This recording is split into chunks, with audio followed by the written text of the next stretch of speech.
Hello. This is the update to my Trickster build now that it's end game. We took about a day of farming to get almost all the legendary sets complete. Once you can farm CT15, uh, legendaries drop pretty frequently. So here's the end game setup. The three set pieces you want to run preferably are pants, chest, and helmet, as they are the anomaly power based ones. I'm running power assimilation on the helm. This double slice was a massive damage increase. You just get another free slice for 50% damage, which is crazy. Um, Damage absorber, I still find this to be the most consistent survivability perk. There's one that comes on the chest that says when you spin, bullets can be reflected. It's very, very conditional. I have to be spinning and people have to be shooting at me. I don't like that. And I came to decide that even the 40% decreased damage taken while spinning is still too conditional, because when you're spinning, you're hitting stuff and life stealing anyways. It's not when you need the help. When you need the help is when you accidentally run by a barrel and it explodes and you're not life leeching. I think Damage Absorber is the most consistent survivability perk to put in that slot. Um, Pants I just left as is. On the gloves, we have Captain Hunter. Now these gloves aren't perfect. We're missing some skill life leech. I have close range damage. It's useless. Whatever. The skills are the mods are the important piece. So we've got Temporal Blade and Captain Hunter. And on the boots, again, I'm missing cooldown reduction here, but we have emergency stance and slasher. So the only mods that really change from the purples are we've got Captain Hunter, which is a huge damage increase against elites. We have Power Assimilation, which is a huge damage boost in general. Boost your Nolly power for every elite present on the battlefield. That's when you need it most. Uh, and other than that, the build is basically the same. The pants give us an additional 10-second duration on our cyclone, which is really nice. I did have to sacrifice the cyclone speed. It's not quite good enough to make the final cut of the build. As for weapons, I'm still just using Fortress Moaning Winds shotgun. In the back pocket, I did create a Storm Whip Death Chains Thunderbird. This is useful if there's like a mob hanging at the very back of the room and you just want to kill him despite having almost no ability to do damage while shooting. Death Change and Storm Whip will do enough to kind of take out an annoying mob at the back of the room. And the revolver, we got Pinball Ricochet with vulnerable, so you could potentially apply vulnerability to four enemies. Although post vulnerability nerf, I'm not sure this is even worth it. Vulnerability is okay. It's not mandatory. You don't want to take time away from your ability spamming, really, and switching weapons constantly is uh, gonna sacrifice uptime in the end. Again, here's one more look at the final class tree. I did take out this node that was doing nothing and added the if you melee, you boost your anomaly power by 30% for 5 seconds. I don't do it often for the same reason I just mentioned, which is you're sacrificing uptime. Your melee is a slow animation. But you could, if you have the right moment, melee and boost your anomaly power a bit further. Everything else is very standard. Just a little bit of resistances. We take our anomaly power. We say when we're using deception skills, we get a boost. Our damage boosts our damage. Sweet. Our damage boosts our resistance piercing. Sweet. And we get more anomaly power when things are in close range, which they always are. I did play around with the teleport. My issue with Hunt the Prey right now is that it fails. And it fails quite a lot. It's a bugged skill. So I'm not going to consider changing Venator's Knife for Hunt the Prey until they fix the skill. If it worked perfectly every time, I think it would still potentially be better. So that's about it. I just wanted to show the difference between pregame and endgame. I'm going to mute now, jump into an expedition, just do a clear in one fairly short video here. So.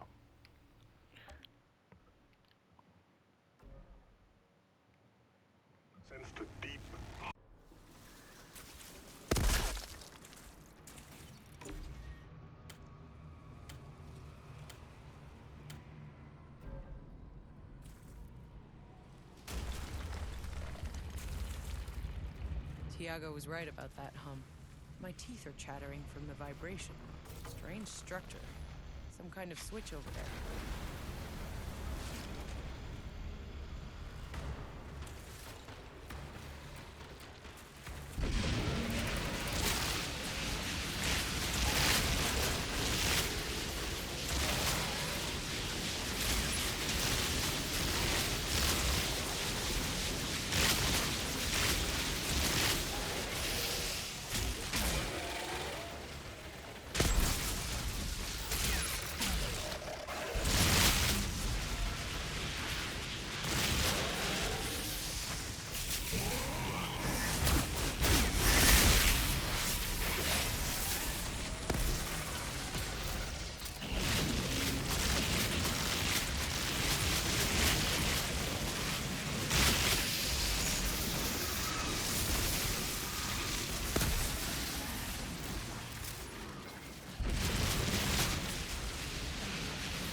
Weird.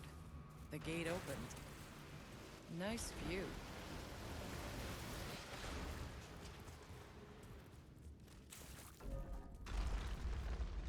An obelisk mechanism in the middle. Could be the way forward.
There's a storm brewing.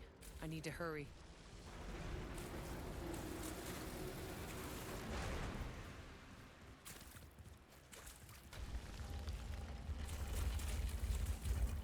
That well, is it triggering the storm?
So, as you can see, absolutely shreds. Zero Outriders, survivability issues. there's a storm coming your way. There's a well here, No spewing problems with anomaly surviving energy. It's whatsoever. creating the storm. Tons of Patching damage. detecting the vibration. There's a few Please, variants you I could know. run. Lost my Not, mind. I'm not saying Now this is get the out only there. setup, but power assimilation is really strong, as is Captain Hunter. And as you can see, with damage absorber and our emergency stance, we are never remotely in any danger of dying. Um, if you have any questions about the build, feel free to just leave a comment. I do respond to comments on my YouTube. And yeah, GG's.